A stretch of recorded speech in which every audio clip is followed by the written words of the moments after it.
Faites-vous partie des personnes qui pensent que le prix des obsèques est trop cher? Peut-être avez-vous déjà été surpris de la différence de prix entre deux enterrements. J'ai moi-même longtemps été indignée par le prix des obsèques. Avant que je comprenne que le manque d'information des familles, que le manque de préparation était souvent à l'origine des coûts élevés des obsèques. Alors si vous voulez savoir ce qui est possible de faire ou pas, comment faire pour payer des obsèques au juste prix, je vous invite à rester jusqu'au bout de cette vidéo. Parce que passer par des pompes funèbres, c'est obligatoire. Mais vous avez des marges de manœuvre. Il y a des choses à savoir, à comprendre, à connaître pour pouvoir s'impliquer dans l'organisation des obsèques et faire baisser la facture. Et tout de suite, on va voir les 5 conseils qui vont vous permettre de payer le prix le plus juste. Mon premier conseil, c'est d'avoir conscience des prix pratiqués dans votre région. En moyenne en France, le prix des obsèques est d'environ 4 000 €. Mais d'une région à une autre, ces prix peuvent considérablement varier. Vous voulez savoir dans quelle région vous vous trouvez et quelles sont les régions les plus chères, les moins chères? Je vais vous mettre dans la description un document avec toutes les régions et les prix moyens fixés dans chacune. Là, je vais vous parler des 3 plus chers. Alors, si vous êtes en Normandie, en Île-de-France ou dans les Pays de la Loire, malheureusement, vous vivez dans les régions les plus chères. En moyenne, les obsèques dans ces régions est de plus de 5 300 €. Par contre, les chanceux qui vivaient en Occitanie, en Provence-Alpes-Côte d'Azur ou en Nouvelle-Aquitaine, les prix moyens est d'environ 4 300 €. Il y a environ 1 000 € d'écart entre les 3 plus chers et les 3 moins chers. Et dans ce cas-là, vous ne pouvez pas vraiment agir sur votre région de résidence. Par contre, vous pouvez agir sur l'entreprise que vous allez choisir pour l'organisation des obsèques. Car dans une même ville, les prix peuvent varier du simple au double. Alors mon deuxième conseil, c'est de faire des devis dans différentes entreprises de pompes funèbres. Je vous conseille d'en faire au moins 3 devis. Et vous comparez ces devis à tête reposée. N'acceptez jamais immédiatement le devis d'une pompe funèbre au premier entretien. Faites 3 devis, examinez-les à tête reposée à la maison et faites-vous accompagner. Que vous soyez avec une autre personne qui permet aussi d'objectiver les prestations qui sont proposées et qui sera moins dans l'émotion que vous pour pouvoir décider. Au-delà de ces devis, faites aussi attention au conseiller funéraire qui va vous recevoir.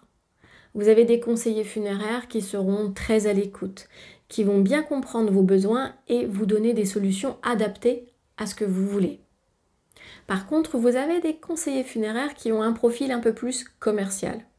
Dans ce cas-là, ils vont vous inviter à choisir toujours plus de prestations, mais aussi les articles les plus chers. Le premier exemple qui me vient, c'est le cercueil. Les cercueils ont une gamme de prix qui est très variable. Elle peut passer de 800 € le cercueil à plus de 2 000 €.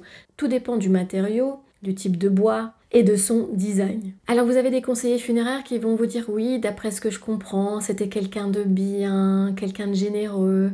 Et du coup, ce type de cercueil-là lui correspond vraiment bien, vous ne croyez pas, regardez comme il est beau et il le mérite par rapport à tout ce qu'il a fait dans sa vie. Et vous vous retrouvez avec un cercueil qui coûte plus de 1 500 € alors qu'un entrée de gamme à 800 € aurait très bien pu faire l'affaire. Alors faites attention à ces profils qui vont jouer sur votre émotion, sur votre culpabilité et l'envie de vouloir rendre un bel hommage à la personne qui est partie et que vous aimiez profondément. C'est d'ailleurs pour ça que je vous conseille aussi d'aller voir des pompes funèbres accompagnées, avec une personne qui sera en mesure de poser peut-être d'autres questions et d'analyser un peu plus le comportement et les prestations qui seront chiffrées. Sachez qu'en France, nous avons 14 jours pour procéder à l'enterrement, après le décès.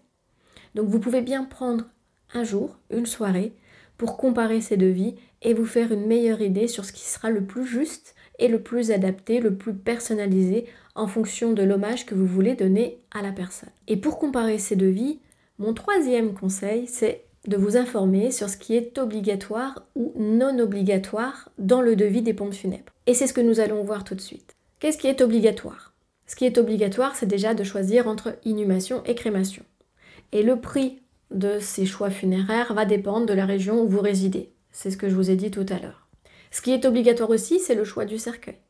Mais également, comme je vous l'ai dit tout à l'heure, il n'est pas obligatoire de prendre le plus cher pour rendre le plus bel hommage. D'autant que quand vous choisissez une crémation, le cercueil va brûler. À quoi sert-il de payer un tarif élevé? N'oubliez pas l'option du carton, qui peut être aussi une bonne alternative. Ce qui est obligatoire aussi, c'est le transport du défunt, pour l'emmener d'un point A à un point B en fonction des décisions que vous aurez prises, des lieux de repos, des lieux de cérémonie et ensuite des lieux d'inhumation. Ce transport est une obligation et doit être effectué par les pompes funèbres dans des véhicules adaptés.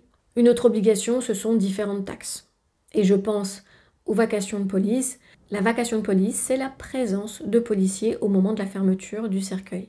Ils s'assurent qu'il s'agit de la bonne personne qui est dans le cercueil avant que celle-ci soit crématisée ou transportée dans un autre lieu. Et voici ce qui est facultatif. On va vous proposer des soins de conservation, les soins de thanatopraxie, qui consistent à faire en sorte que le défunt paraisse dormir pour pouvoir se recueillir près de lui plus sereinement. La chambre funéraire est également aussi une prestation facultative. On peut imaginer que le défunt reste à domicile comme cela se faisait traditionnellement très souvent il y a quelques dizaines d'années. Les cérémonies sont aussi facultatives. On pourrait imaginer des obsèques sans cérémonie. Elles ne sont pas obligatoires. C'est votre choix. Après, en termes de cérémonie, il y a également de nombreuses possibilités. Des cérémonies religieuses, des cérémonies laïques qui seront personnalisées et qui vont vous coûter plus ou moins cher. Les avis de décès dans le journal ne sont pas non plus une obligation. Pour ma part, j'imagine que plus le défunt avait une influence dans la société, plus cet avis de décès paraît nécessaire pour pouvoir prévenir un plus grand nombre de personnes qui puissent venir se recueillir et pouvoir dire au revoir à la personne. Mais quand vous voulez faire quelque chose dans l'intimité de la famille, cet avis de décès ne me paraît pas nécessaire. Poser un monument funéraire n'est pas non plus une prestation obligatoire. La seule chose qui est obligatoire, c'est que sur l'emplacement où repose le défunt, il y ait un moyen d'identification de la personne. Donc son nom, son prénom, sa date de naissance et sa date de décès. Ce sont les seuls éléments obligatoires. Vous avez bien compris que savoir les éléments obligatoires et les éléments optionnels vous permettront de faire des choix également sur les devis qui vous seront proposés en vous disant que telle ou telle prestation, finalement, vous n'en avez pas besoin et que vous pouvez peut-être faire autrement. Et c'est ce que nous allons voir tout de suite. Mon 4e conseil, c'est comment on peut faire autrement. Quelles sont les alternatives économiques? Alors, au lieu des soins de thanatopraxie, on peut demander une simple toilette mortuaire.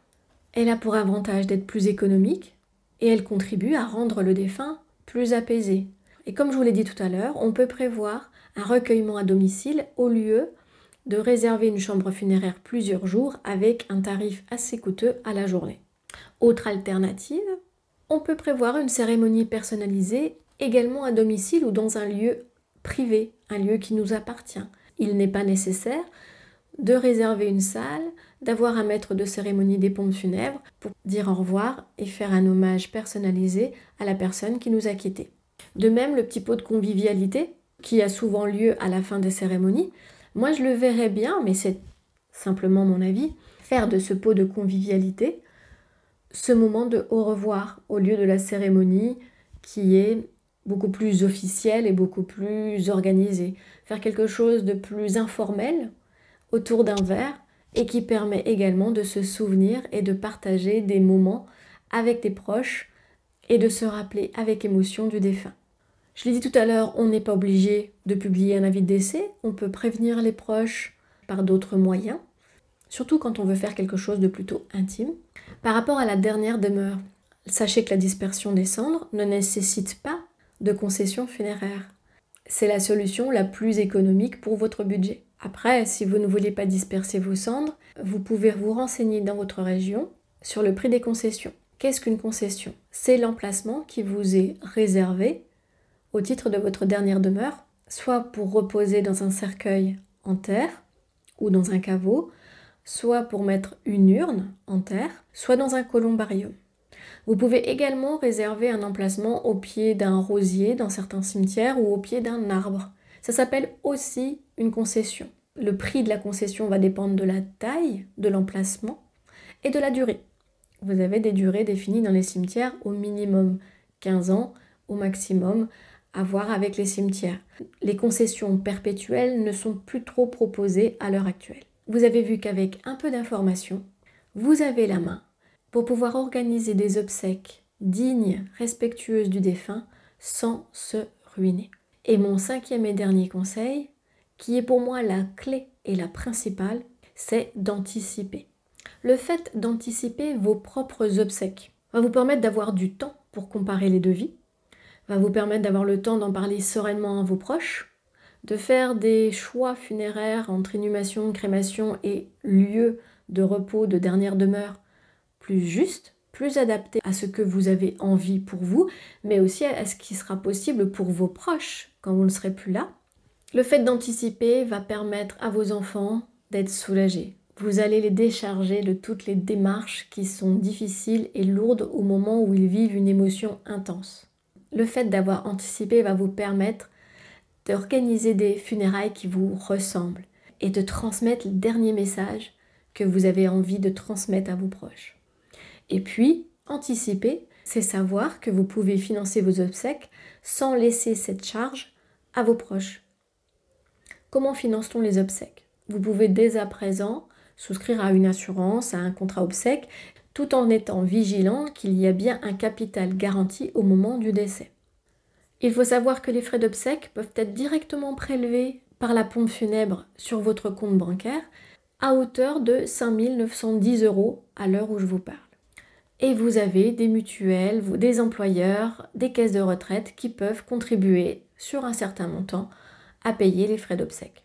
Je pense que je ferai un épisode dédié justement à comment financer ces obsèques dans quelques temps. N'hésitez pas à me dire dans les commentaires si cet épisode peut vous intéresser, mais dites-moi aussi si vous avez besoin d'être accompagné pour rédiger vos dernières volontés, pour savoir comment les mettre par écrit, comment les exprimer, et si vous voulez en savoir plus sur toutes les possibilités, ce que vous avez le droit ou pas le droit de faire, il y a tellement de choses possibles. En résumé, vous aurez compris, le coût des obsèques n'est pas une fatalité.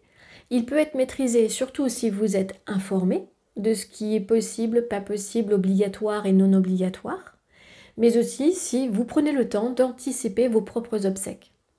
Tout devient plus facile, gérable et beaucoup moins choquant au niveau des tarifs pratiqués. Ne signez rien sous la pression. Prenez le temps de faire des devis, comparez-les et posez des questions, informez-vous. Alors merci beaucoup pour votre attention. Si cet épisode vous a aidé et répondu à certaines de vos questions, si elle peut aider d'autres personnes dans votre entourage, n'hésitez pas à la partager, à mettre des commentaires pour me dire si vous avez vous-même été choqué sur certains prix pratiqués, si vous avez eu des mauvaises surprises quand vous avez dû organiser des obsèques. Encore une fois, si vous avez besoin d'aide pour exprimer vos dernières volontés, si vous avez des questions particulières, n'hésitez pas à vous manifester dans les commentaires. Je vous invite également à vous abonner pour ne rien rater des prochains épisodes et je vous remercie encore une fois de votre fidélité. À bientôt, au revoir.